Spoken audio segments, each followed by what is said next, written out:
ma og tahay hordhaca kungu fuuga inuu yahay aragti guud oo ku saabsan taariikhda iyo fikradaha asaasiga ee farshaxanka dagaalka ee kungu fuuga sidoo kale waxaa loo yaqaanaa wushu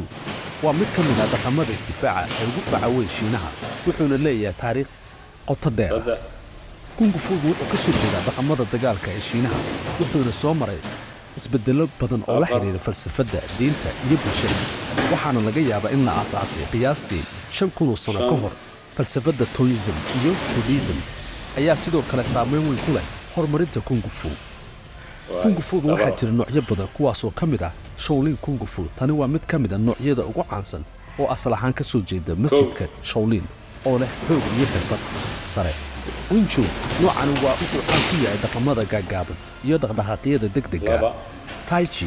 tani waa nooc ka mid ah kungu fuuga oo diiradda saara dhaqdhaqaaqyada isdabajooga iyo fayo-qabka kungu fuugu ma ahan keliya farsamo dagaal balse sidoo kale waxaa ka mid ah qiyamka sida ixtiraamka adkaysiga iyo naxariista tababarku wuxuu caawiyaa in la dhiso jidhka iyo maskaxda labadaba kungu fuuga wuxuu kaloo ka kooban yahay dhigista oo ah dhaqdhaqaaqyada taxane oo muujinaya farsamooyin iyo fikradaha asaasiga ah waxaa kale oo la jira tartamada iyo bandhigyada halkaas oo dadku ka qayb qaataan si ay u muujiyaan xirfadahooda hordhaca kungu fuuga wuxuu muujinayaa in farshaxanku uu yahay mid hodan ah